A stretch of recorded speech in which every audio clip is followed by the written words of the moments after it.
और समास का अर्थ होता है, यहाँ होता है संक्षेप। समास का अर्थ क्या होगा?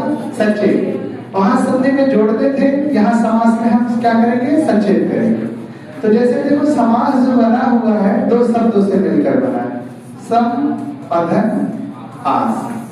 सम मतलब होता है समान, आस मतलब होता है आश्रय। लेकिन अगर समास का अर्थ आपसे पूछता है कि अर्थ क्या होगा, समास का अर्थ होता है संक्षेप। समास का अर्थ क्या होगा? संक्षेप। मतलब कोई शब्द बड़े से बड़े में लिखा रहेगा, उसको हमें छोटे से छोटे में लिखना होगा, तो वो क्या कहलाएगा? समास। तो समास का अर्थ होता है संक्षेप। समास दो शब्द से मिलकर बना समधन आस। सम मतलब होता है समान, आस मतलब होता है आश्रय, जिसका समान आश्रय। जैसे मान लो अगर हमने आपके सामने लिख दिया राजा का कुमार, अगर ये राजा का कुमार शब्द लिखा है, मैं पूछूं इसका समास क्या होगा, तो आप बोलोगे राजकुमार हो जाएगा। तो आप ऐसे बोल सकते हो, ज्यादा से ज्यादा शब्दों को कम से कम शब्दों में लिखना समास कहलाता है। समास का अर्थ क्या होता है? संक्षेप। समास का अर्थ क्या? संक्षेप। संधि में दो वर्ड मिलते थे, समास में दो शब्द मिलेंगे या दो पद मिलेंगे। यहाँ राजा एक पद है, कुमार दूसरा पद है। संधि में वर्ड मिलते थे, लेकिन समास में क्या मिलेगा? शब्द मिलेंगे। ठीक। अभी ये जैसे राजा का कुमार लिखा, इसका समास क्या बना? राजकुमार। अगर यही हमारे समास विग्रह, अगर हमने कह दिया समास विग्रह या व्यास कह दिया कि समास विग्रह या समास व्यास का अर्थ क्या होता है, तो अर्थ जो होता है वो विस्तार होता है। क्या होता है?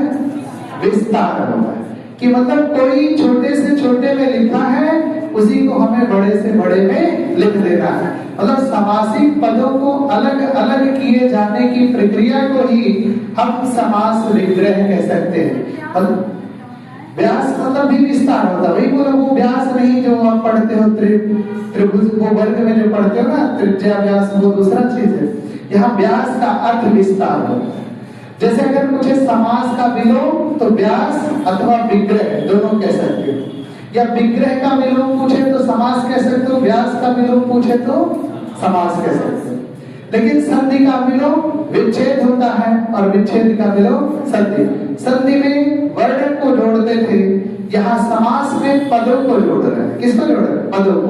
और समास विग्रह सी पद को हम अलग अलग कर देते हैं, तो क्या हो जाता है? समास विग्रह हो जाएगा। तो जो समास विग्रह या समास व्यास पूछेगा, इसका अर्थ होता है विस्तार। अभी जैसे मैं यही शब्द लिख दूं चिड़िया को मार, अगर हमने लिखा चिड़ी मार, अब ये बताओ चिड़ी मार का समास विग्रह क्या होगा, तो आप बोलोगे क्या होगा? चिड़िया को मारने वाला। अब इतना बड़ा शब्द लिखा, चिड़ी मार का विग्रह क्या होगा? चिड़िया को मारने वाला। चिड़ी मार का अर्थ क्या हो जाएगा? चिड़िया को मारने वाला। ठीक। अब एक बात हमें ये बताओ, समास का अर्थ क्या होता है? संक्षेप। समास किससे मिलके बना? समधन आस, मतलब जिसका समान आश्रय हो। जैसे राजा का कुमार का समास क्या होगा? राजकुमार। अब अगर पूछे समास विग्रह या समास व्यास का अर्थ क्या होता है? विस्तार। जैसे हमने लिखा चिड़ी मार, तो चिड़ी मार का विग्रह क्या होगा? चिड़िया को मारने वाला होगा। ये बात समझ में आया? देखो समास रचना में प्रायः दो पद होते हैं। कितने पद होते हैं? दो पद। जो पहले आता है वो पूर्व पद कहलाता है, और जो बाद में आता है वो उत्तर पद कहलाता है। जैसे राजकुमार में राजा का कुमार लिखा है, तो इसमें राजा पूर्व पद होगा और कुमार क्या होगा? उत्तर पद। तो समास रचना में प्रायः कितने पद? दो पद। कौन कौन? पूर्व पद और उत्तर पद। जो पहले आता है उसको पूर्व पद कहते हैं, और जो बाद में आता है उसे उत्तर पद कहते हैं। क्या कहते हैं? उत्तर पद कहेंगे। अब जैसे देखो, अगर हमने आपसे पूछा कि समास रचना में प्रायः कितने पद, तो आपने बताया दो, पूर्व पद और उत्तर पद। कितने होते हैं? दो, पूर्व पद और उत्तर। पूर्व पद कब होता है? जो पहले आता है। उत्तर पद कब होता है? जो बाद में आता है। ठीक। अब जैसे देखो, अगर हमने पूछा पद समास के भेद, अगर हमने आपसे पूछा समास के कितने भेद होते हैं, तो समास के कितने भेद होते हैं? 6 हो जाए। एक होता है अव्ययी भाव समास, एक होता है तत्पुरुष समास, एक होता है कर्मधारय समास, एक होता है द्विगु समास, एक होता है द्वंद्व समास और एक होता है बहुव्रीहि समास हो जाता है। तो समास के कितने भेद होंगे? 6। 1, 2, 3, 4, 5 और 6। तो समास के कितने भेद हो गए? 6 भेद हो गए। कितने भेद हुए? 6 भेद हो गए। अगर हम आपसे पूछे कि पदों की प्रधानता के अनुसार, अगर यही कह दे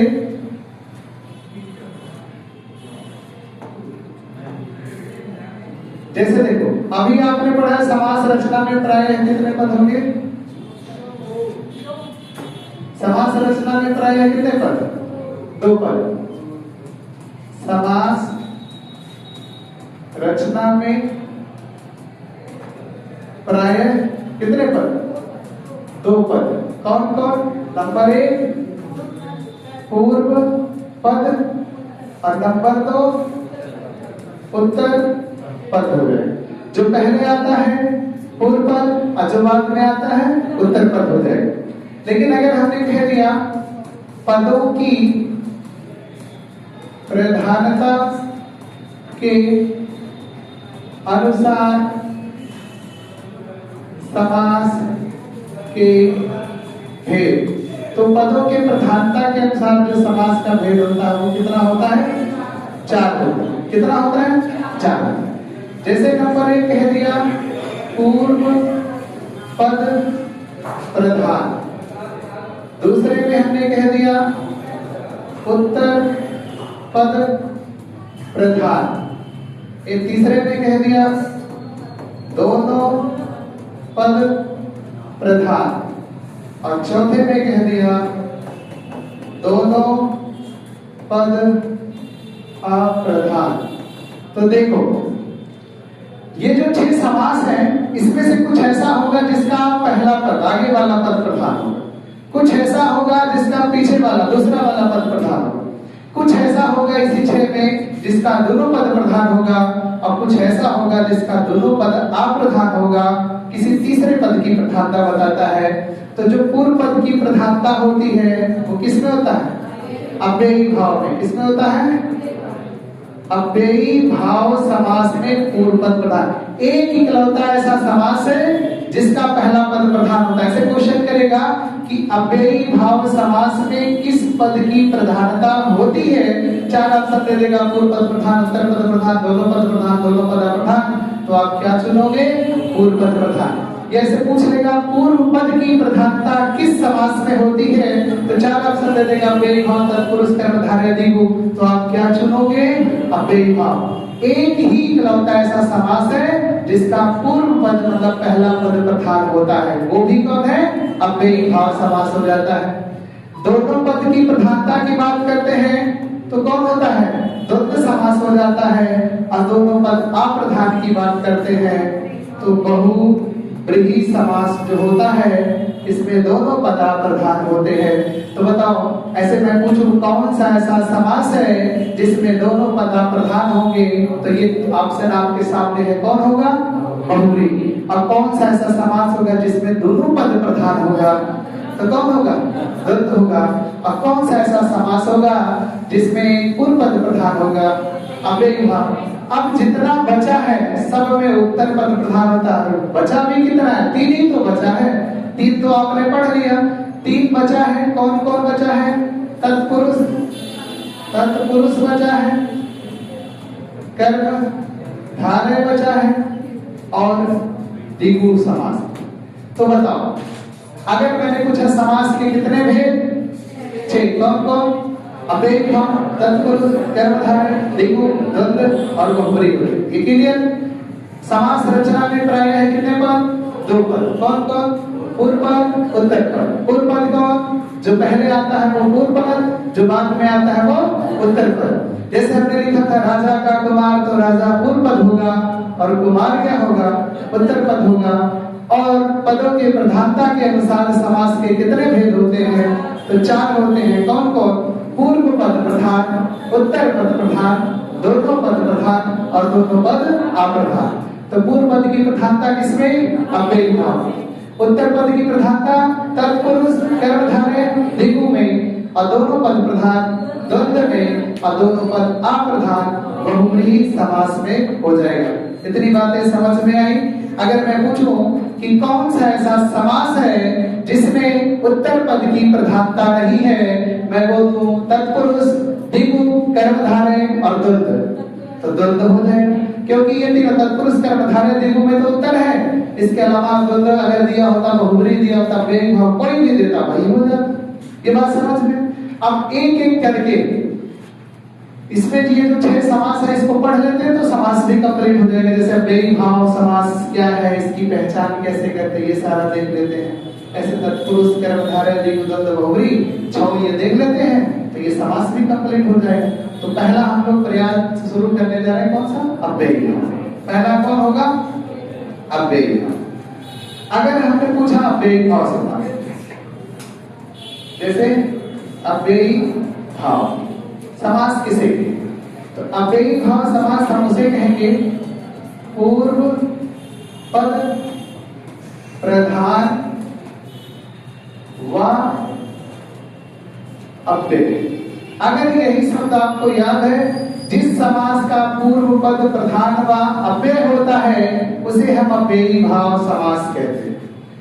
अगर पूछे अव्ययी भाव समास क्या है, ऐसे भी कह सकते हो कि जिस समास का पहला पद अव्यय हो व प्रधान हो, ऐसे भी कहो। ऐसे कहो पूर्व पद प्रधान व अव्यय होगा उसे हम क्या कहेंगे? अव्ययी भाव समास कहेंगे। पूर्व मतलब जो पहला वाला पद है और अव्यय का मतलब होता है तो ये आ और धन वे। आ मतलब नहीं, वे मतलब खर्च हो, परिवर्तन हो, कमी हो, बदलाव ना हो। जैसे आ मतलब नहीं, वे मतलब खर्च, परिवर्तन, बदलाव, कमी ना हो। जो रहे वो 100% वही शब्द रहे, उसको और परिवर्तित नहीं किया जा सकता है। तो जैसे ये अव्यय में एक तरीके से अगर हम देखते हैं उपसर्ग की बात करें, उपसर्ग, तो ये जो उपसर्ग होता है वो भी अपने आप में एक अव्यय होता है। अगर मैं बात करूं जैसे ये अव्यय लिखा है तो जो उपसर्ग होता है वो भी क्या है? अव्यय है। उपसर्ग भी अव्यय का एक रूप होता है। तो जो अव्ययी भाव समास होता है इसका पूर्व पद में क्या लगा होगा? उपसर्ग लगा होगा। क्या लगा होगा? उपसर्ग। एक तरीके से शब्दों की पुनरावृत्ति होती है, शब्दों की पुनरावृत्ति। इसका मतलब कोई शब्द 2 बार रिपीट करना। जैसे रातों रात, तो मतलब रातों रात ये शब्दों की पुनरावृत्ति हुई, अव्ययी भाव हुआ। हमने दिनों दिन बोला तब भी अव्ययी भाव हुआ।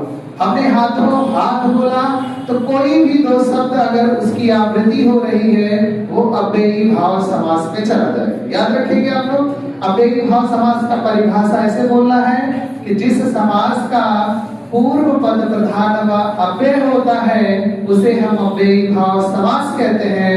अव्यय का अर्थ होता है मतलब नहीं, व्यय मतलब खर्च, परिवर्तन, बदलाव, कमी, कुछ भी कह सकते हैं कि उसमें ना हो। तो जो उपसर्ग है वो अव्यय है कि मतलब जैसे हमने प्रति धन 1 लिख दिया तो अब प्रति में आप कुछ परिवर्तन नहीं कर सकते, वो अपने आप का मूल रूप वही है।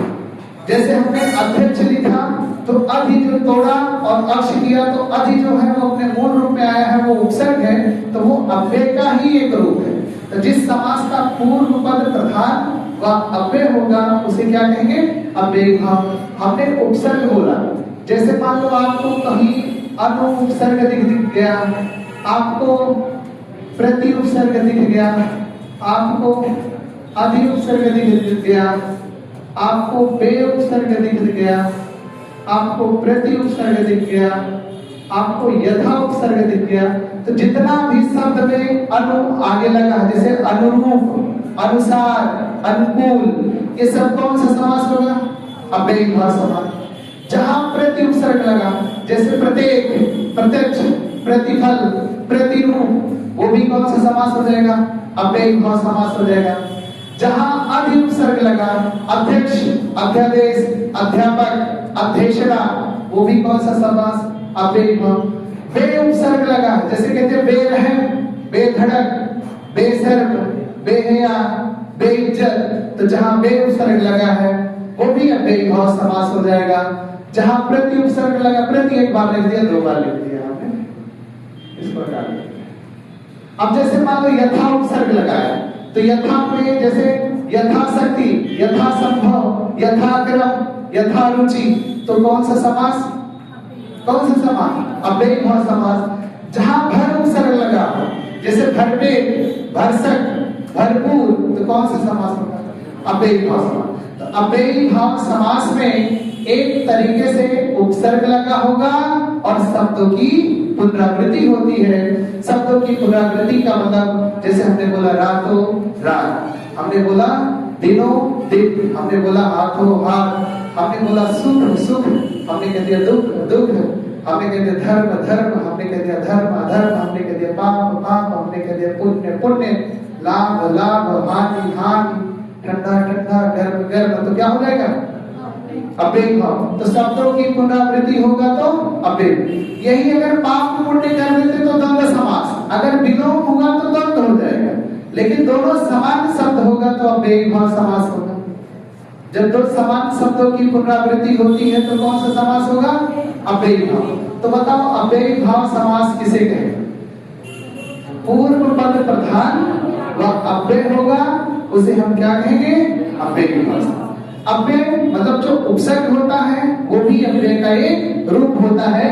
जैसे हमने अनु लिखा, प्रति लिखा, अधि लिखा, बे लिखा, भर लिखा, यथा लिखा, ये सारे शब्द किसी भी शब्द के आगे दिख गए, वो सारे के सारे शब्द कौन से समास के हो जाएंगे? अव्ययी भाव समास के हो जाएंगे। किसके हो जाएंगे? अव्ययी भाव समास के हो जाएंगे। और शब्दों की पुनरावृत्ति आप समझ ही रहे हो, जैसे हमने बोला रातों रात, दिनों दिन, हाथों हाथ, ये सब क्या हो जाएगा? अव्ययी भाव समास। समझ? नहीं, और भी उपसर्ग, कोई भी उपसर्ग का शब्द, मैंने ये जो बार बार समास में प्रयुक्त होते हैं वो हमने बताया। उपसर्ग का मतलब वो शब्द टूट जाए, उपसर्ग के साथ टूट जाए, समझ रहे? जैसे हमने अनपढ़ कह दिया तो अन नहीं लिखा तो अन नहीं हो जाए।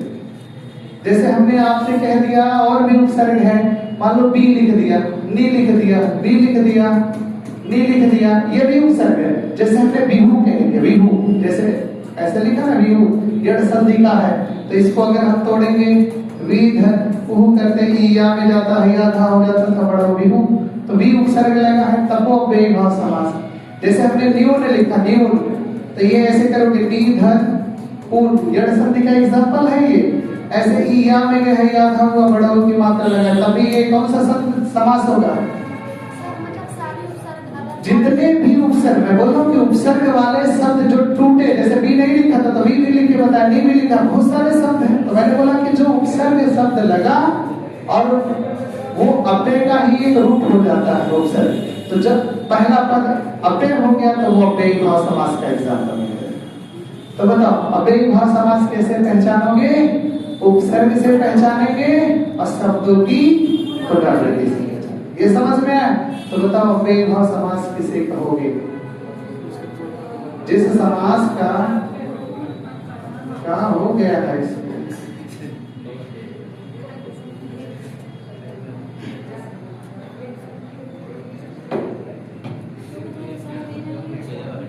होगा।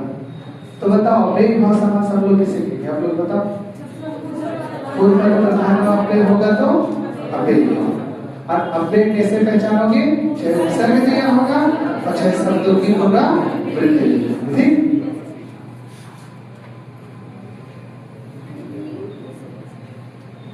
इसका भी इंतजार करो, ये जो नहीं रहेगा।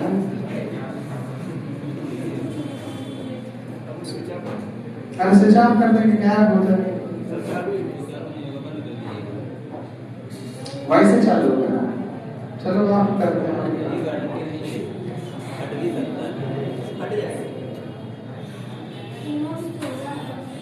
क्या कहेंगे? निरामिष कहेंगे।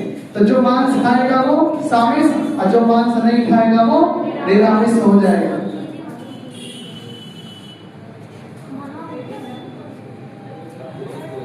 अभी यहाँ लोड हो रहा है।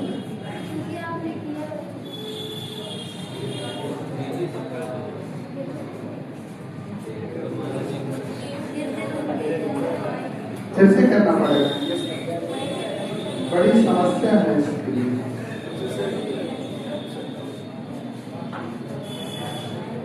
तो बताओ, जो मांस खाएगा सामने और मांस नहीं खाएगा निरामिष हो जाएगा, ठीक। और एक बात बताओ, ऐसी कन्या जो पिता के घर रहती है, अभी बताया था, सुवासिनी होता, और ऐसी कन्या जिसके विवाह का वचन दे दिया जा चुका है, उसे वाग्दत्ता कहते हैं। क्या कहते हैं?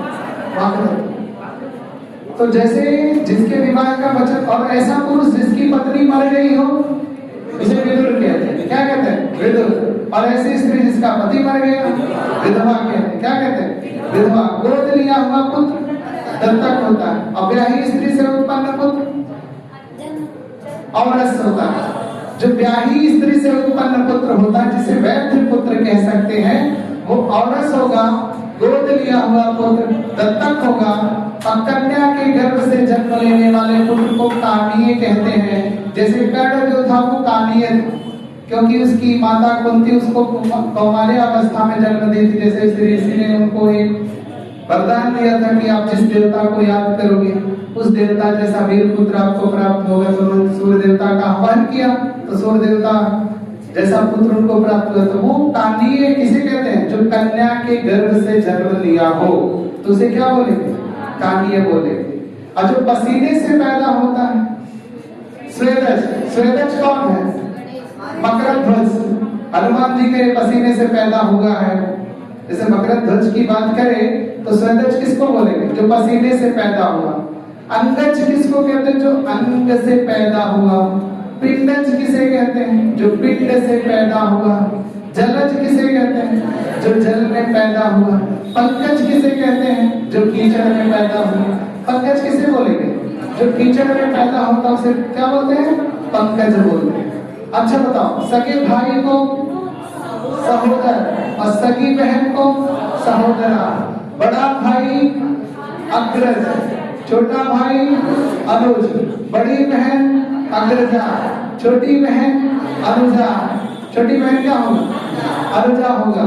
अच्छा बताओ, अगर हमने आपसे पूछा जिसकी भुजाएं घुटने तक हो अजानता, जिसका कोई शत्रु ना हो अजात, जो शत्रुओं का नाश कर दे शत्रुघ्न, जिसे कठिनाई से जीतेंगे दुर्जय, जिसको जीत नहीं सकते अजय। क्या हो जाएगा? अजय। अच्छा बताओ, हाथी को हाँकने के लिए जिसका प्रयोग किया जाता है उसे क्या कहते हैं?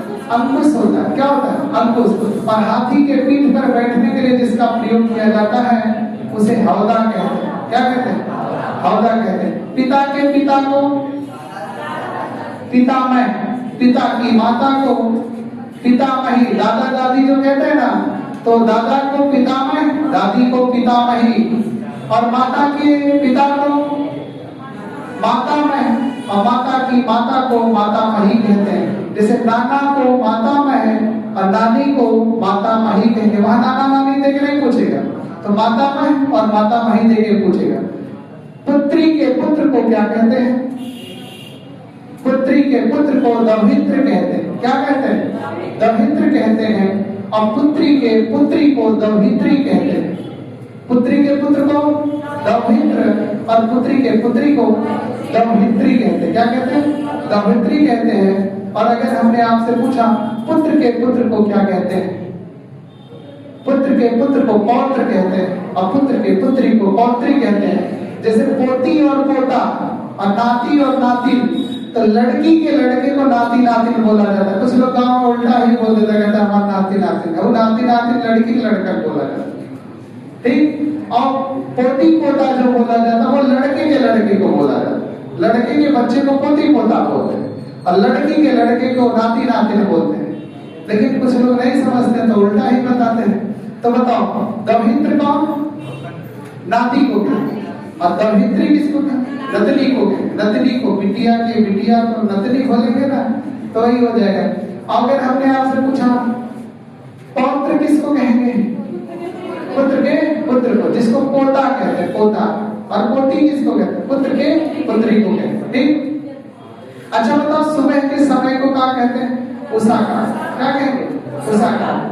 और अगर हमने आपसे पूछा कि दोपहर के पहले के समय को पूर्व है, और दोपहर के बाद के समय अपहरण, दोपहर के समय को मध्याह्न, क्या कहेंगे मध्याह्न, और शाम के समय को गोधूली वेला।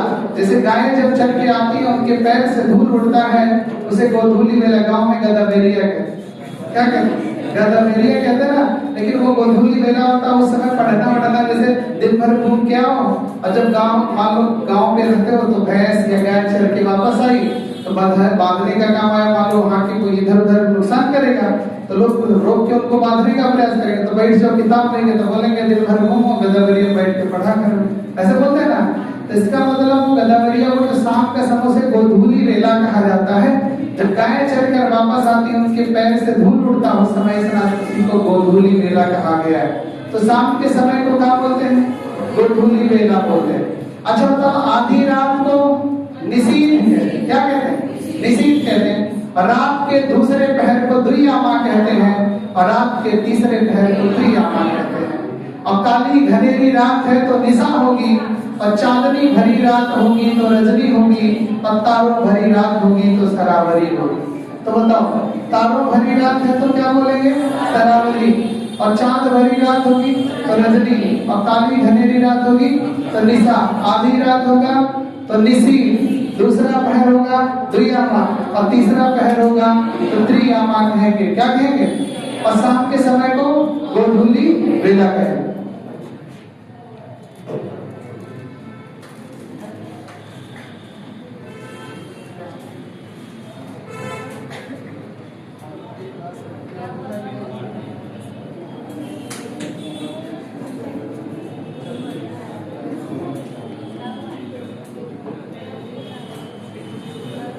तो जैसे देखो, गोधूली वेला किसे कहोगे बताओ, शाम के समय, और सुबह के समय को उषा काल या ब्रह्म मुहूर्त। जब उषा काल में राग अल्पा जाता है, लोग गीत गाते हैं, उसे क्या कहते हैं, उसे भैरवी कहते हैं, क्या कहते हैं भैरवी। जो सुबह के समय में राग अल्पा जाता है उसे क्या कहते हैं भैरवी कहते हैं। अच्छा बताओ, कोई काम मतलब जैसे कोई चीज दिन में होता है तो दैनिक, पक्ष में हो, सप्ताह में होता है तो साप्ताहिक, और पक्ष में होगा तो पाक्षिक, महीने में होगा मासिक, 3 माह में होगा त्रैमासिक, तिमाही, और 4 माह में होगा। छमाही नहीं कह सकते, लेकिन 6 माह में होता है छमाही, और 1 साल में होता है वार्षिक। क्या होता है वार्षिक, और 10 साल में दशक, क्या होता है दशक। और अगर हमने पूछा 25 साल में रजत जयंती, और 50 साल में स्वर्ण जयंती, क्या होगा 50 में स्वर्ण जयंती, और 60 साल में हीरक जयंती, जिसे हीरक डायमंड कहते हैं, और 75 में प्लेटिनम होता है, और 100 साल में शताब्दी। तो 100 साल में शताब्दी, 75 में प्लेटिनम, 60 में डायमंड हीरक, 50 में स्वर्ण, 25 में रजत, 10 में दशक, 1 साल में क्या होगा वार्षिक। जैसे देखो, किसी पक्ष का, जैसे शुक्ल पक्ष और कृष्ण पक्ष 2 पक्ष होते हैं ना, तो किसी पक्ष का पहली तिथि को प्रथमा, दूसरे को द्वितीया, तीसरे को तृतीया, चौथे को चतुर्थी, पांचवें को पंचमी, छठवें को षष्ठवी, 7वें को सप्तमी, 8वें को अष्टमी, 9वें को नवमी, 10वें को दसवीं, 11वें को एकादशी, 12वें को द्वादशी, 13वें को त्रयोदशी, 14वें को चतुर्दशी, 15वें को पंचदशी, 16वें को कोई नहीं होता। जैसे दिवस में अब अभी हमने बताया एक पक्ष में कितने दिन होता है 15 दिन होता है ना, तो पंचदशी के बाद में गिनती में आप कर सकते हो, लेकिन पक्ष का जो दिन होता है वो पंचदश के बाद वो 16 षष्ठदश नहीं होगा। तो 14वें को चतुर्दशी के, 11वें को एकादशी, जैसे एकादशी आप सुनते कि आज एकादशी है, तो किसी पक्ष का 11वां दिन नहीं होता। जैसे पंचमी जो पड़ता है वो 5वें दिन ही किसी पक्ष के 5वें दिन में पड़ेगा, ऐसा नहीं कि कभी भी पढ़ सकता है। तो कितने पक्ष होते हैं 2, कौन कौन, शुक्ल पक्ष और कृष्ण पक्ष। जो शुक्ल पक्ष होता है उसको जियरिया कहते हैं, और जो कृष्ण पक्ष होता है उसे अधीरिया कहते हैं। ये तो आप लोगों को पता ही होगा। ठीक, तो बताओ, अगर हमने आपसे पूछा पृथ्वी और आकाश के बीच में जो खाली जगह है उसे क्या कहें? अंतरिक्ष कहते हैं। क्या कहते हैं? अंतरिक्ष कहते हैं। और पृथ्वी जैसे कहते हैं आकाश जहां पृथ्वी को स्पर्श करता हुआ प्रतीत होता है उस बिंदु को क्या कहते हैं? उसे क्षितिज। क्षैतिज तो लेटा हुआ धरातल पर वो समतल, उसे क्षितिज कहते हैं। क्या कहते हैं? क्षितिज। जैसे आप देखोगे यहाँ से थोड़ा दूर लगेगा बादल आके पेड़ से टच हुआ है और आगे लगेगा कि धरती को आके स्पर्श कर दिया है, तो वो आभासीय बिंदु जो वहां बनेगा उसको हम लोग क्या कहते हैं? क्षितिज कहते हैं। क्या कहते हैं? क्षितिज। तो आकाश जहां पृथ्वी से स्पर्श करता हुआ आभास प्रतीत होता है उसे क्या कहते हैं? क्षितिज। अच्छा बताओ, जो चीज आसानी से पच जाए सुपाच्य, आसानी से ना पचे क्या होगा? आसानी से ना पचे कुपाच्य होगा। पचेगा नहीं तब अपाच्य होगा। जैसे कोई चीज पते, खाना तो पच जाता, बात नहीं पचती। जैसे होता ना कोई कुछ भी खा लेगा पच जाएगा, वो पता ही नहीं चलेगा। लेकिन वहां किसी से बात बोले कि बात बताओ ना कि तो फिर दो चार लोग तो फिर ऐसे अगर ये आपसे कोई कहा कि ये सिर्फ तुम्हें से बताने वाले से दो चार लोगों को और बांट चुका है, ठीक। तो जैसे देखो अपाच्य वो होता है जो पचेगा, सुपाच्य वो होता है जो आसानी से पच जाए, कुपाच्य वो होता है जो कठिनाई से पचता, आसानी से नहीं पचता। अच्छा बताओ, सुलभ किसे कहो? जो आसानी से मिल जाए। दुर्लभ जो कठिनाई से मिले या आसानी से ना मिले, दोनों बोल सकते। दुर्लभ कौन? जो कठिनाई से मिले। अलभ कौन? जो मिले ही ना। अलभ कौन? जो मिल जाए। जो मिले वो लभ, ना मिले अलभ, आसानी से मिले सुलभ, कठिनाई से मिले दुर्लभ, या आसानी से ना मिले तभी क्या बोलोगे? दुर्लभ ही बोलोगे। क्या बोलोगे? दुर्लभ ही बोलोगे। अच्छा बताओ, जहां जाना आसान हो सुगम, जहां जाना कठिन हो दुर्गम, और जहां जाना आसान ना हो वो भी दुर्गम होगा, और जो जहां जाया ही नहीं जा सकता अगम्य होगा। क्या होगा? अगम्य। अच्छा बताओ, सुबोध किसे कहोगे? सुबोध बोध मतलब होता क्या? जो आसानी से समझ जाओ वो सुबोध है। कहते हिंदी बड़ा सुबोध है। तो सुबोध का मतलब वो चीज जो आप आसानी से समझ जाओ। और दुर्बोध क्या होगा? जो आसानी से नहीं समझोगे, जो कठिनाई से समझोगे उसे क्या कहोगे? दुर्बोध है। क्या कहेंगे? दुर्बोध है। और जिसका ज्ञान आपको नहीं है उसे अबोध है, और जिसका ज्ञान है वो बोध है। बोध जिसका ज्ञान न हो, अबोध जिसका ज्ञान ना हो। सुबोध जो आसानी से समझ जाए, और दुर्बोध जो आसानी से ना समझे।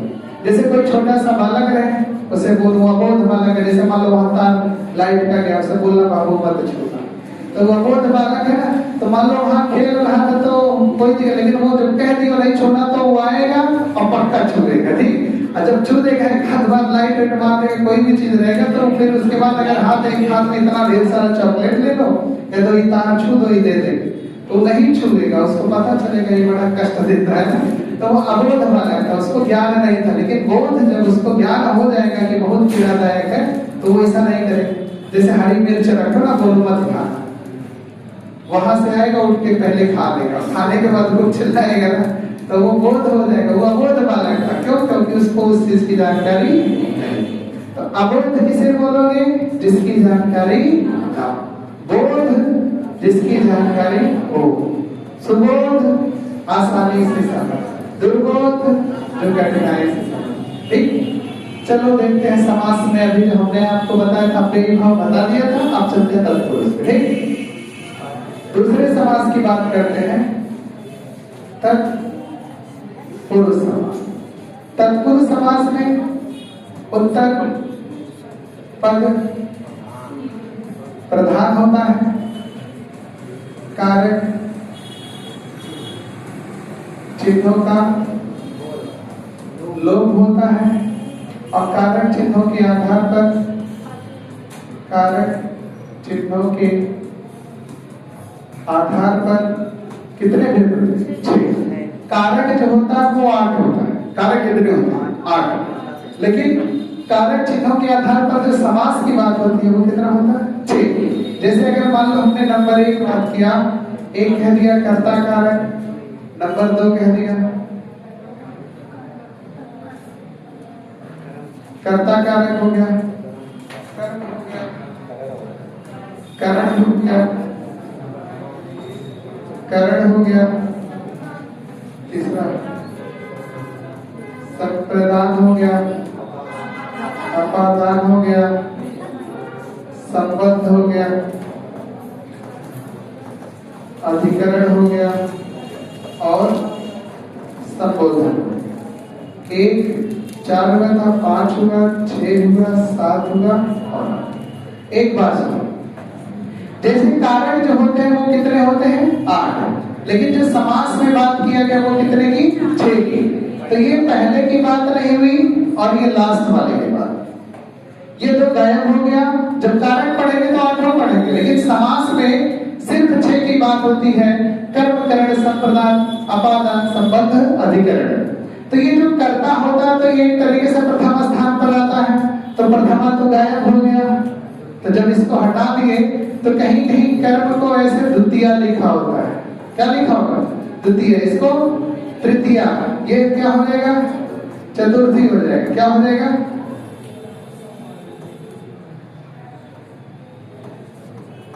ये चतुर्थी हो जाएगा। ये कब हो जाएगा? पंचमी, ये षष्ठी, ये सप्तमी। अब एक बात, जैसे यहाँ हम कारक जब पढ़ते हैं तो इसमें कर, जैसे कारक पढ़ते हैं, कर्ता कारक कहते हैं और कर्म कारक है। लेकिन जब हम समास पढ़ने जा रहे हैं तो इसे हम कारक ना कहते, इसे कर्म तत्पुरुष कहेंगे। क्या कहेंगे? कर्म तत्पुरुष कहेंगे। करण तत्पुरुष, संप्रदान तत्पुरुष, समादान तत्पुरुष, संबंध तत्पुरुष और अधिकरण। और इसकी तो हमें बात ही नहीं करना है।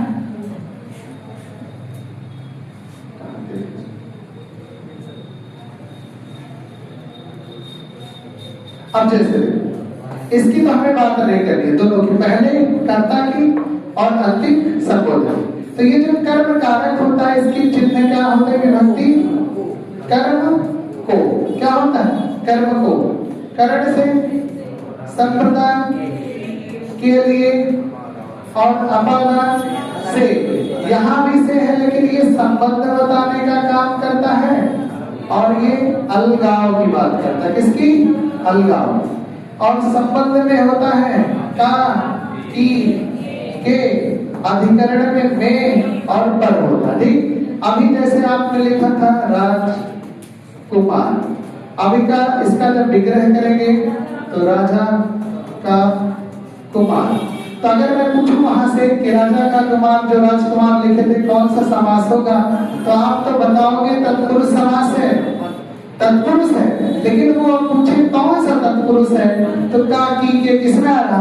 संबंध तत्पुरुष या षष्ठी तत्पुरुष भी कह सकते हो। अगर संबंध तत्पुरुष नहीं दिया है तो षष्ठी तत्पुरुष भी कह सकता है, क्योंकि कर्ता पहला था तो उसको हटाया तो कर्म को द्वितीय, जो जिस स्थान पे वही अपने स्थान पर ही है। कर्म को द्वितीय, करण को तृतीय, संप्रदान को चतुर्थ, अपादान को पंचमी, संबंध को षष्ठी और अधिकरण को सप्तमी तत्पुरुष भी कहते हैं। ये बात समझ में आया? तो राजकुमार में कौन सा समास होगा? तत्पुरुष समास होगा। और कौन सा तत्पुरुष होगा? तो संबंध तत्पुरुष हो जाएगा। कौन सा तत्पुरुष हो जाएगा? संबंध तत्पुरुष हो जाएगा।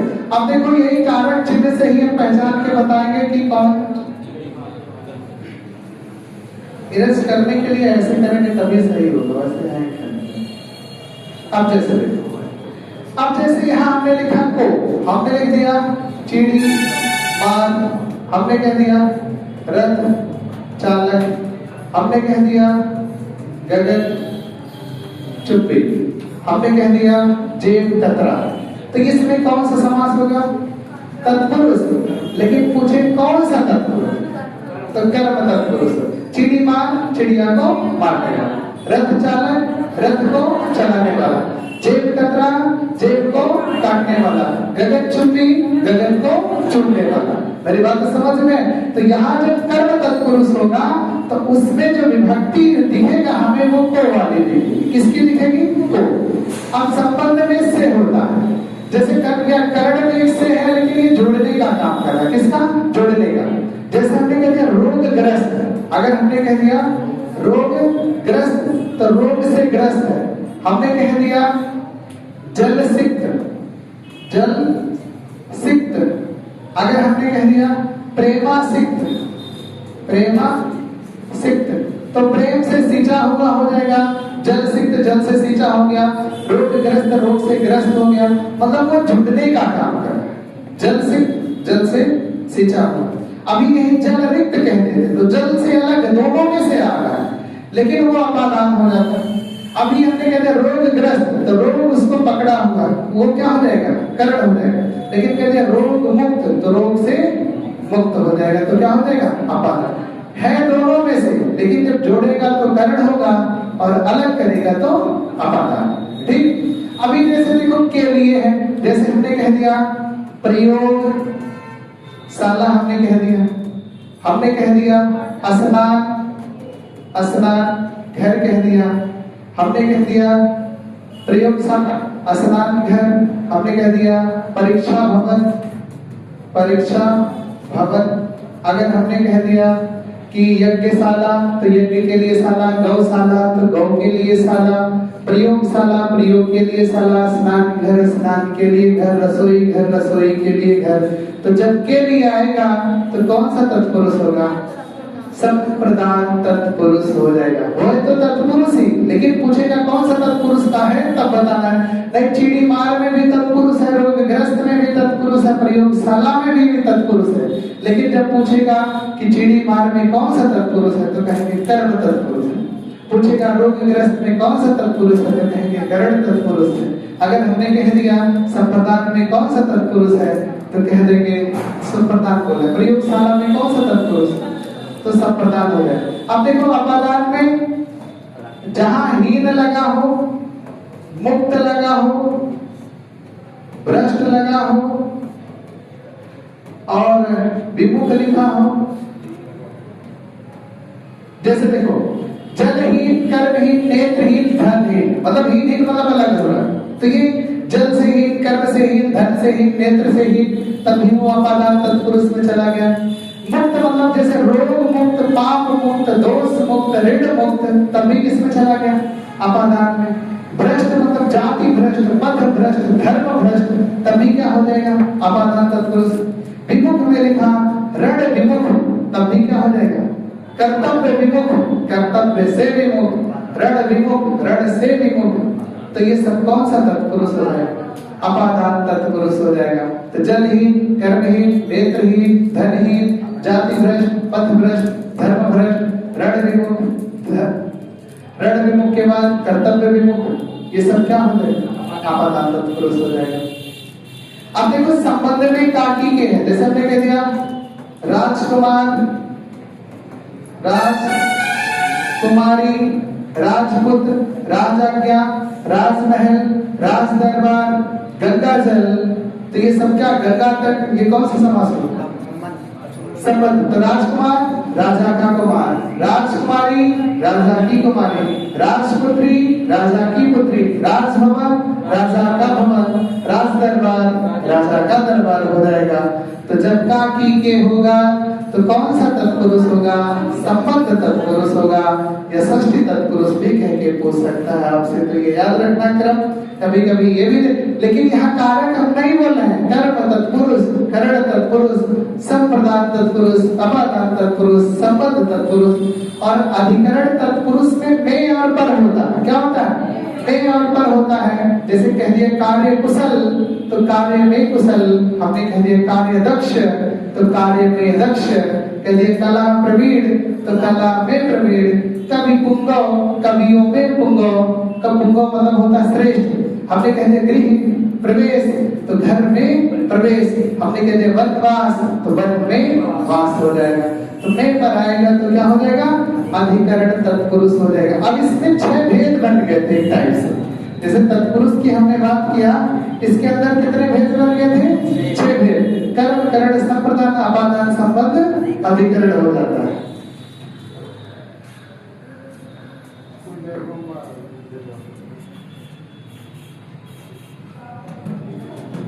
जैसे देखो अगर हमने लिखा कार्य कुशल, कार्य कुशल, हमने लिख दिया कार्य,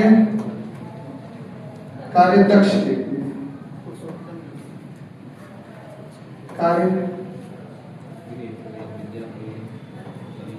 कार्यदक्ष लिख दिया, हमने लिख दिया कवि पुंगव लिख दिया।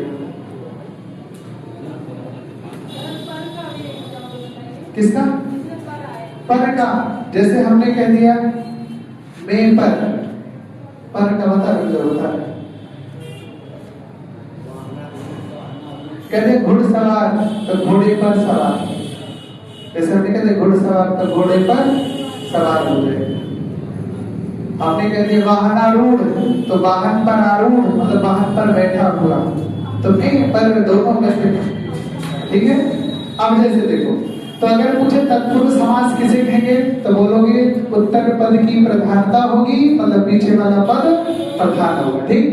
कारक चिन्हों का लोप होता है और कारक चिन्हों के आधार पर समास के कितने भेद? 6 भेद। कौन कौन? कर्म तत्पुरुष, करण तत्पुरुष, संप्रदान तत्पुरुष, अपादान तत्पुरुष, संबंध तत्पुरुष और अधिकरण तत्पुरुष हो जाता है।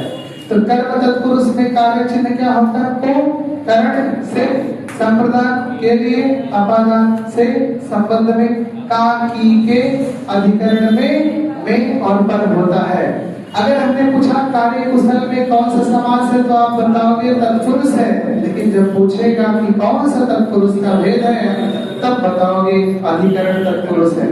जैसे हमने राजकुमारी में पूछा कौन सा समास है तो आप तत्पुरुष बताओगे, लेकिन पूछेगा कौन सा तत्पुरुष तब बोलोगे संबंध तत्पुरुष हो जाएगा।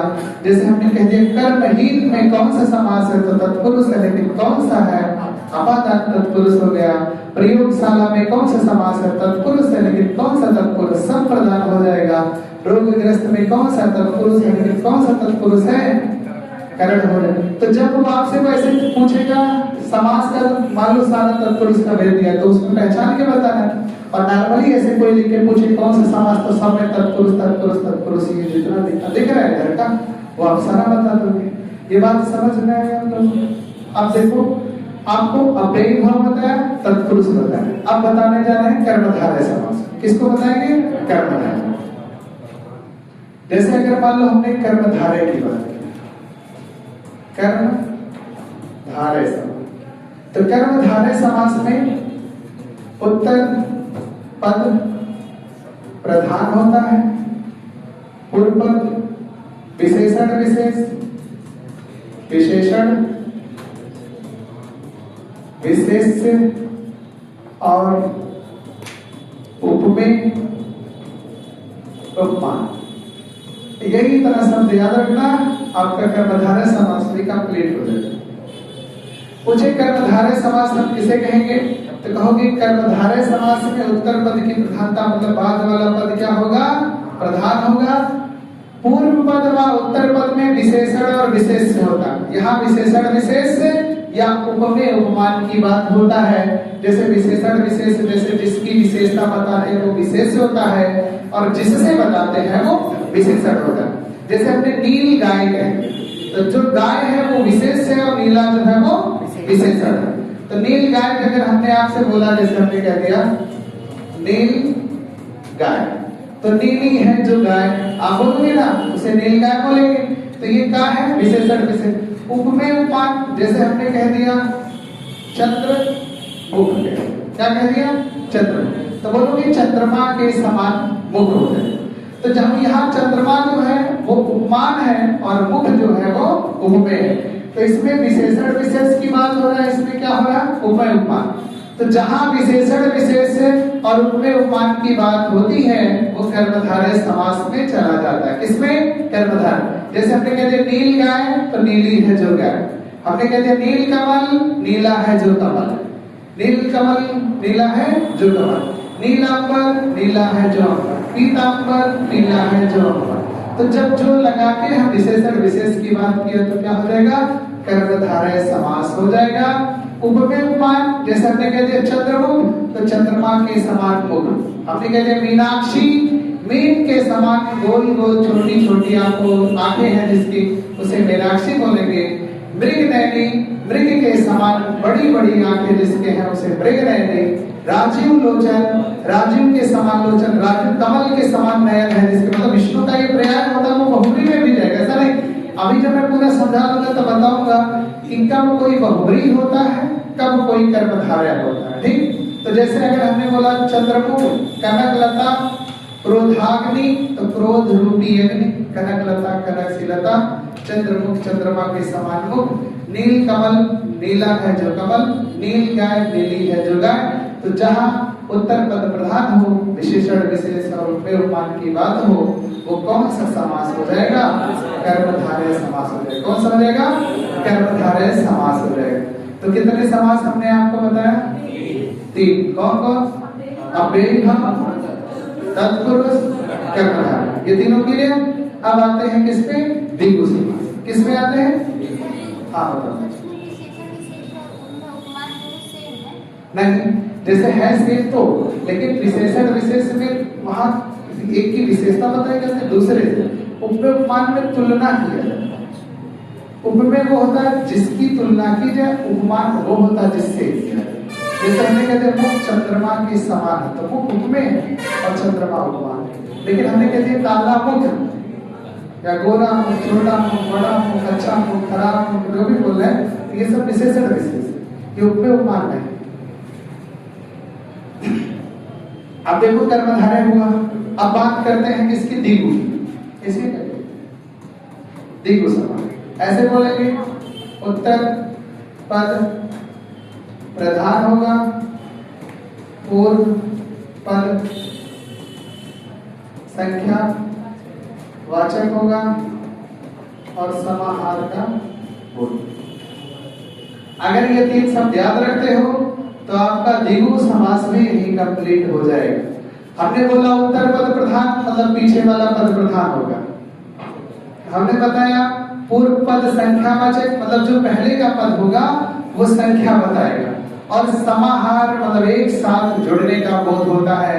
जैसे हमने कह दिया चौराहा, तो चौ मतलब 4 और राहा मतलब हुआ रास्ता, और 4 राहों का जब समाहार हुआ तो क्या बन गया? चौराहा। जैसे हमने कह दिया त्रिभुज, त्रि मतलब 3, भुज मतलब भुजा, 3 भुजाओं के समाहार को हमने त्रिभुज कह दिया। हमने नवरात्र कह दिया तो 9 मतलब 9, रात्र मतलब रात, 9 रात्रों का समाहार हुआ तो क्या हो गया? क्या हो गया? द्विगु समास। तो जैसे हमने यहां से कह दिया त्रिभुज कह दिया, हमने कह दिया 9 रात्रि कह दिया, हमने कह दिया त्रिवेणी कह दिया, त्रिवेणी कह दिया, हमने 9 ग्रह कह दिया, हमने त्रिरत्न कह दिया, हमने पसेरी कह दिया,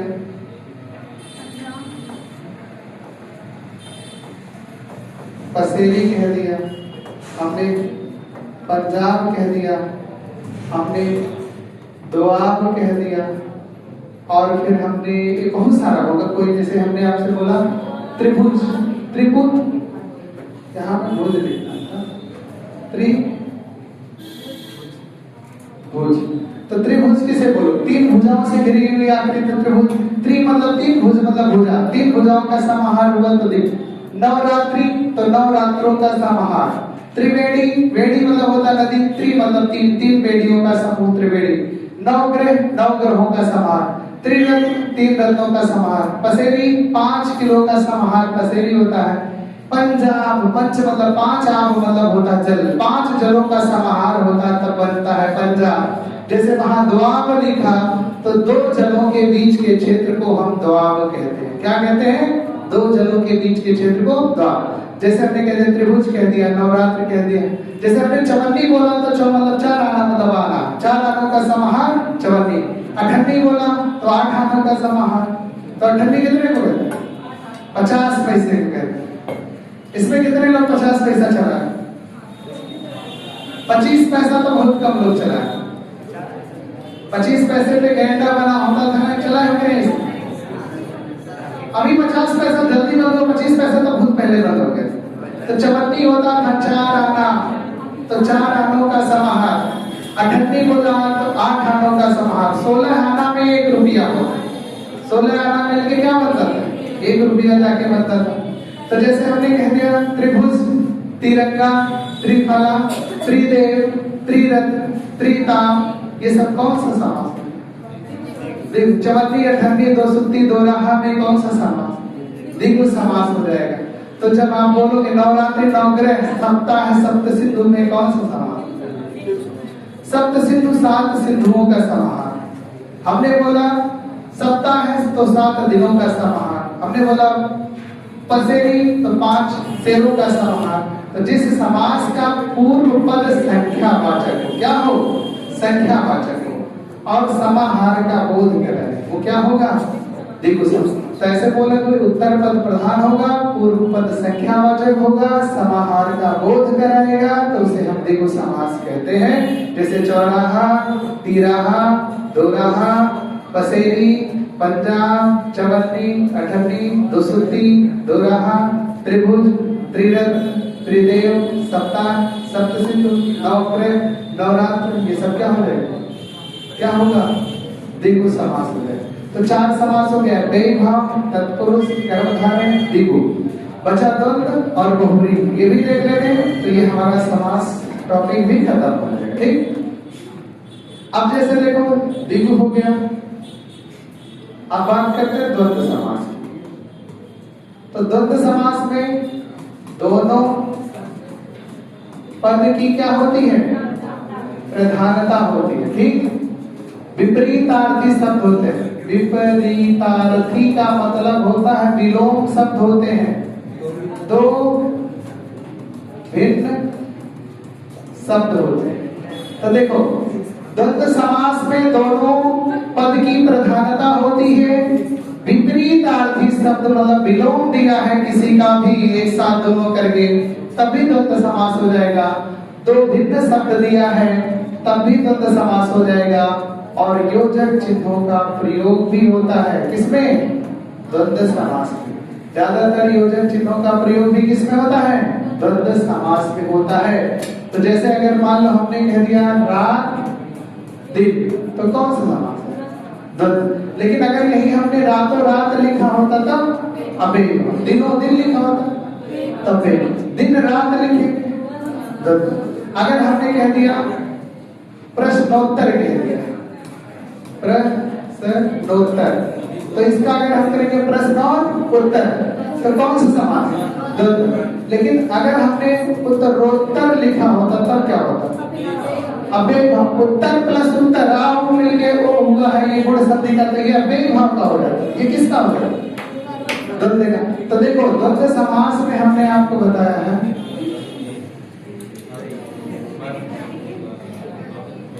फिर वही हुआ ना,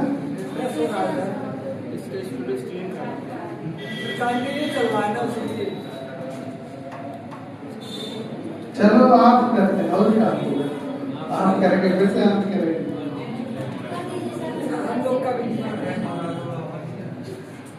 नहीं है करें, अभी 10 मिनट और पढ़ाएंगे तो तक खत्म हो जाएगा। पर जैसे देखो हम लोग बहुत ज्यादा नहीं, टीचर का काम होता है आपको एक मार्गदर्शन दे दिया, करना सब कुछ आपको ही।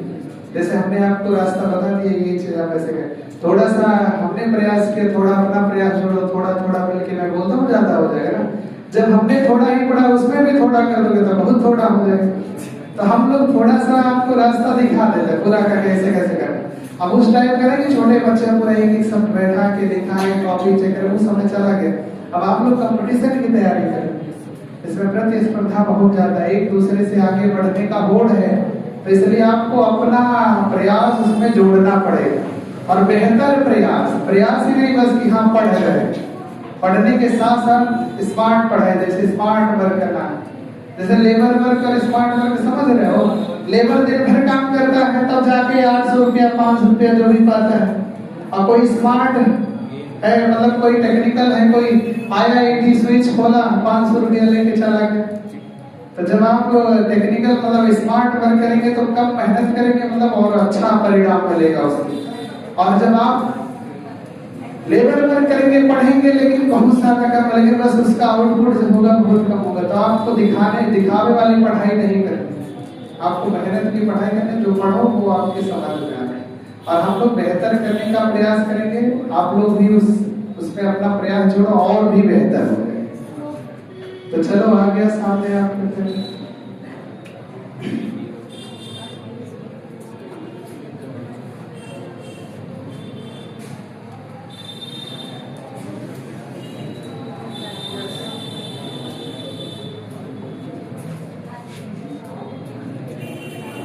हम लोग किसकी बात करने जा रहे थे? द्वंद्व की ना। तो द्वंद्व में क्या होता है? दोनों पद अप्रधान होता है,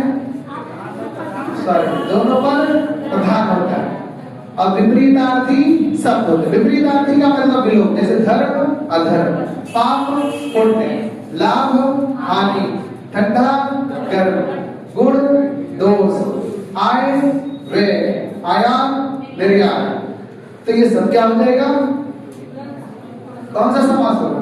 द्वंद्व समास होगा। कौन सा समास होगा? द्वंद्व। ये तो विपरीतार्थी। हमने बोला तो भिन्न शब्द, जैसे शेर का विलोम मान लो हमने कह दिया हाथी और कुत्ता, तो हाथी का विलोम तो कुत्ता होगा नहीं, लेकिन तो अलग अलग शब्द आए है ना, तब भी क्या होगा? द्वंद्व। हमने बोला विपरीतार्थी है तब तो द्वंद्व ही है, लेकिन तो भिन्न शब्द आ जाएंगे तब भी क्या हो जाएगा? द्वंद्व समास। जैसे हाथी और कुत्ता बोला तो क्या होगा? जैसे हमने मान लो आग और पानी बोला, द्वंद्व हो गया। लेकिन आग और हमने दूध बोल दिया, आग अलग शब्द है, दूध अलग शब्द, इसका कोई एक दूसरे से लेना देना है। लेकिन समास पूछे तो कौन? लेकिन आग पानी कहते तब भी द्वंद्व है, क्योंकि वो विलोम है। आग का विलोम पानी, पानी का विलोम आग कह सकते हैं, लेकिन आग का विलोम दूध तो होगा नहीं, या दूध का विलोम। लेकिन दो भिन्न शब्द है तब भी क्या होगा? द्वंद्व समास। तो हमने बोला द्वंद्व समास में दो विपरीतार्थी शब्द, मतलब विपरीतार्थी शब्द होंगे, दो भिन्न शब्द होंगे, योजक चिन्हों का प्रयोग होता है। जैसे माता पिता, भाई बहन, राम लक्ष्मण, भरत शत्रुघ्न, सीता राम, राधे श्याम, ये सब किसमें रखोगे? द्वंद्व समास में रखोगे। किसमें रखोगे? द्वंद्व। जैसे माता पिता तो माता और पिता, राम लक्ष्मण राम और लक्ष्मण, भरत शत्रुघ्न भरत और शत्रुघ्न, सीता राम सीता और राम, राधे श्याम राधे और श्याम, उमा शंकर उमा और शंकर। उमा शंकर किसको कहते हैं? जैसे उमा और शंकर दो लोग है ना, उमा शंकर, रमा शंकर, राधे श्याम, सीता राम, ऐसे बोलते हैं ना। हाँ, पार्वती को उमा कहते हैं और शंकर शिव को कहते हैं। तो बताओ द्वंद्व समास किसे कहते हैं? दोनों पद प्रधान होंगे, विपरीतार्थी शब्द होंगे और योजक चिन्हों का प्रयोग। बस अब देखो आते हैं बहुव्रीहि समास। लास्ट है, एक पढ़ लो छुट्टी। बहुव्रीहि समास। अब जैसे देखो बहुव्रीहि समास की बात करेगा तो बोलेंगे दोनों पद अप्रधान होता है। दोनों पद क्या होता है? अप्रधान। आप बोलोगे दोनों पद अप्रधान होता है, तीसरे पद की प्रधानता होती है। तीसरे पद की प्रधानता होती है। तो अगर हमने पूछा बहुव्रीहि समास किसे कहेंगे, तो बोलोगे दोनों पद अप्रधान होता है और दोनों पद मिलकर किसी तीसरे पद की प्रधानता बताता है, तो उसे हम बहुव्रीहि समास कहते हैं। जैसे अगर हमने आपसे कह दिया चक्रपाणी, अगर हमने लिख दिया चक्रपाणी। अच्छा एक चीज ये हमें मतलब चक्र मतलब हो गया चक्र और पाणी मतलब हो गया हाथ। तो यहाँ ना चक्र प्रधान है ना हाथ प्रधान है, ये दोनों मिलकर किसकी बात करा? विष्णु की बात करा, तो क्या हो जाएगा? बहुव्रीहि समास हो जाएगा। जैसे हमने कहते हैं वीणा पाणी, तो किसको कहते हैं? सरस्वती जी को कहते हैं। तो वीणा मतलब वीणा, पाणी मतलब हाथ। ना यहाँ वीणा प्रधान है ना हाथ प्रधान है, ये दोनों मिलकर सरस्वती की ओर संकेत कर रहा है। तो कौन सा समास? बहुव्रीहि समास हो जाएगा। शूलपाणी किसे कहते हैं? शंकर भगवान को कहते हैं। अच्छा बताओ नीलकंठ किसको कहते हैं? शंकर। नीला है कंठ जिसका अर्थात कौन? भोलेनाथ। जैसे उन्होंने विष को पिया था, गले के नीचे नहीं जाने दिया ना, गले के रोक लिए, स्नाते उनका कंठ नीला हो गया, स्नाते नीलकंठ बोला जाता है। जैसे नंदी को देखते हो मेरा, भगवान भोलेनाथ के बगल ही बैठा रहता है, उनको भाव देता है कि मतलब जलन ना हो गले में। जैसे वो एक तरीके से उसी का ही प्रतीक है। किसका? जो उन्होंने मृत्युंजय भी उन्हें कहते हैं। उनको मृत्युंजय क्यों कहा जाता है? क्योंकि उन्होंने मृत्यु को जीत लिया था। मृत्युंजय क्यों कहते हैं? क्योंकि जब उन्होंने जहर का सेवन किया था विष का, फिर उन्होंने उनकी मृत्यु नहीं तो उन्होंने मृत्यु को जीता, इस नाते उनको मृत्युंजय बोले। उनका कंठ नीला हो गया तो नीलकंठ बोले। जैसे आशुतोष भी किसे कहते हैं? भगवान भोलेनाथ को ही कहा जाता है। जो जल्दी से प्रसन्न हो जाए तो वो कौन है? भगवान भोलेनाथ। तो इसमें भी कौन सा समास होगा? बहुब्रीहि समास हो जाएगा। तो चंद्रशेखर में कौन सा समास? बहुब्रीहि। चंद्र मतलब चंद्रमा, शेखर मतलब सिर पर, तो चंद्रमा है सिर पे, जिसका अर्थ कौन? शंकर जी। चंद्रचूड़ चंद्रमौली भी उनको कहते हैं। चूड़ मतलब होता है जूड़ा और मौली मतलब होता है मस्तक। तो चंद्रमौली, चंद्रभान, चंद्रचूड़, आशुतोष, मृत्युंजय, नीलकंठ, ये सब किसको कहते हैं? भोलेनाथ को कहते हैं। इसमें कौन सा समास होगा? बहुब्रीहि समास हो जाएगा। जैसे हमने लंबोदर कहा, लंबोदर किसको कहते हैं? गणेश को। लंब मतलब बड़ा, उदर मतलब पेट, जिसका पेट बड़ा था कौन? गणेश जी। और दामोदर किसको कहते हैं? दामोदर कृष्ण को कहते हैं। दम मतलब रस्सी, उदर मतलब पेट, जिसका पेट रस्सी से माँ ने बांध रखा हो। तो जब वो माखन चोरी करते हैं तो उनकी माँ रस्सी से बांध देती। रस्सी से जब बांध रही थी, एक बार बांधी, दो बार रस्सी छोटा पड़ जाता था, लगे मेरे बस की बात नहीं, अब तो मैं मार दूंगा। तो फिर भगवान भाव का भूखा ही है, तब जब हार मान गए तो फिर वो बधा गए। तो दामोदर उनको कहते हैं। दम मतलब रस्सी, उदर मतलब पेट, जिसकी पेट में माँ ने रस्सी बांध रखी है, अर्थात वो कृष्ण को दामोदर कहते हैं। लंबोदर किसको कहते हैं? गणेश। तो यहाँ ना लंब प्रधान है, मतलब बड़ा नहीं प्रधान है, ना पेट प्रधान है, लेकिन ये बड़ा पेट एक संकेतक हो गया तीसरे व्यक्ति की। किसका? गणेश का। तो क्या हो गया? बहुब्रीहि। मोदक प्रिय भी उन्हें कहते हैं, विघ्नहर्ता भी कहते हैं, वक्रतुंड भी कहते हैं। वक्रतुंड किसे कहते हैं? गणेश को कहते हैं। और उनको हम लोग कहते हैं जैसे गजानन। गज मतलब हाथी, आनंद मतलब मुख, तो हाथी का मुख है, अर्थात कौन? गणेश। गजवदन किसको कहते हैं? गणेश को कहते हैं। गज मतलब हाथी, वदन मतलब शरीर, जिसका शरीर हाथी जैसा हो, कौन? गणेश।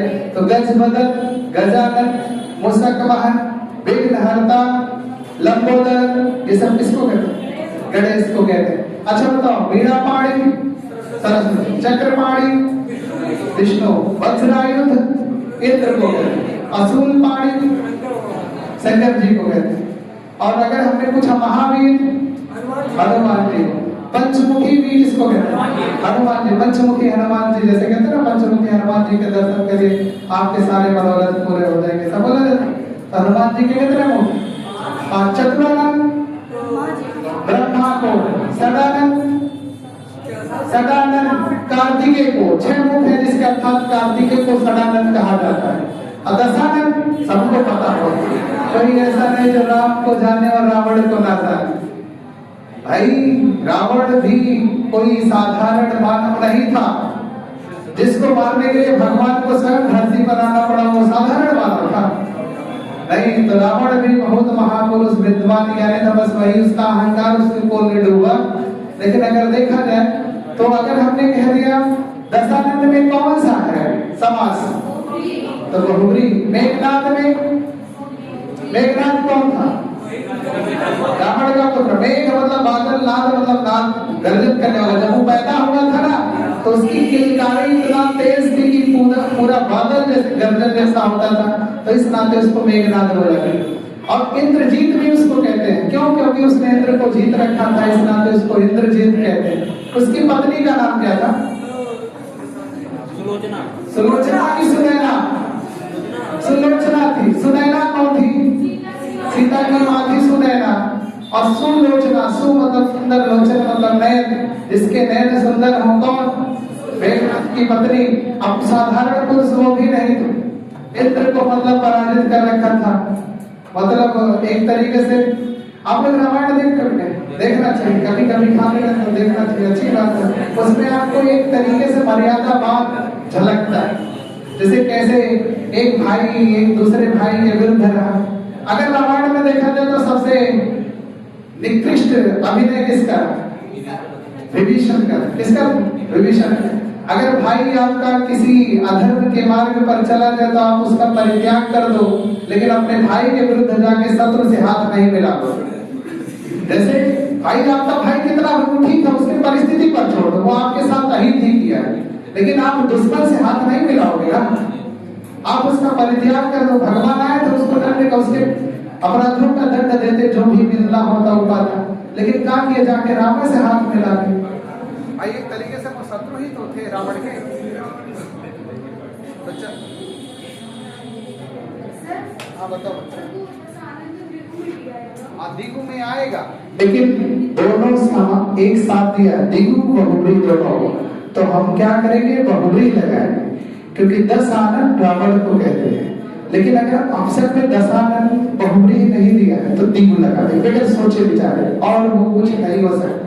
लेकिन जैसे हमने त्रिभुज पूछा, त्रिभुज हम किसी व्यक्ति को नहीं कहते, तो त्रिभुज में दिगु होगा, बहुब्री नहीं होगा, दोनों एक साथ में। लेकिन अगर दिगु नहीं है अवसर तो बहुब्री लगा देंगे।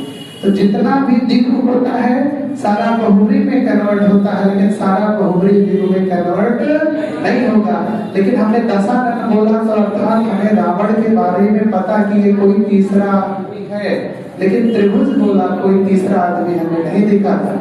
अभी चतुर्भुज बोल दिया, तो चतुर्भुज हम भगवान विष्णु को कहते हैं, 4 भुजाएं हैं, जिसका अर्थात वो बहुब्री हो जाएगा।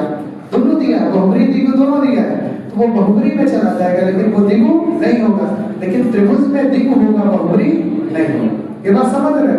जब किसी तीसरे व्यक्ति की ओर संकेत करे कि हाँ ये कोई तीसरा आदमी है, तब बहुब्री, और उसी का संकेत करे, जो शब्द दिया उसी का, तब वो दिगु हो जाएगा।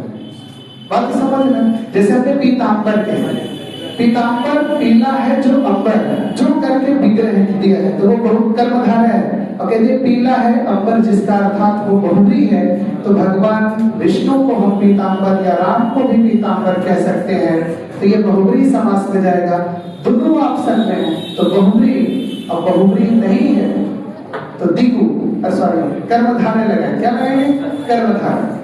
और एक बात समझो, जैसे हमने नील कमल बोला तो कर्मधारय बहुब्री दोनों दिया, तब यहाँ कर्मधारय होगा, क्योंकि उसी कमल की बात होगी। नीला है जो कमल, कोई तीसरा नहीं बन रहा। लेकिन हमने नील आंबर बोला तो बलराम को बोलते हैं, कृष्ण के भाई को नीला वस्त्र धारण करते हैं, तब वो मतलब दोनों मिलकर तीसरे की बात करेगा तो बहुब्री में जाएगा। दोनों मिलकर अपना स्वयं का अर्थ देगा, तो अगर विशेषण विशेष का रहेगा तो कर्मधारय, संख्या का रहेगा तो दिगु हो जाएगा। तो कभी कभी दिगु बहुब्री में चला जाता है और बहुब्री दिगु में भी आता है। कभी कभी कर्मधारय बहुब्री में जाता है, बहुब्री कर्मधारय बहुब्री में रहेगा, बहुब्री कर्मधारय। वो सब क्वेश्चन के प्रवृत्ति पर निर्भर करता है कि क्वेश्चन हमसे कैसा पूछा जा रहा है। ठीक है, फिर हम लोग कल पुरुषोत्तम, पुरुषों में उत्तम, अगर ये देखा जाए तो तत्पुरुष समास हो जाएगा। पुरुषोत्तम किसी व्यक्ति को नहीं कहा जाता, वो पुरुषोत्तम ऐसे मर्यादा पुरुषोत्तम भगवान श्री राम जी को कहा जाता है, वो अलग बात है। लेकिन पुरुषोत्तम, पुरुषों में उत्तम, तत्पुरुष समास का अधिकरण तत्पुरुष हो जाएगा। हाँ, परम है जो आत्मा, ये कर्मधारय हो जाएगा। बहुब्री परमात्मा किसी व्यक्ति कौन से? परम धर्मात्मा, तो धर्म है जो आत्मा किसी आदमी को धर्म है। हाँ, धर्मात्मा युधिष्ठिर को बोला तो ऑप्शन अगर दिया रहेगा जिस टाइप से, उस पे हम लोग देखेंगे। नहीं, बहुब्री जैसे देखो, वो जैसा दिया रहेगा क्वेश्चन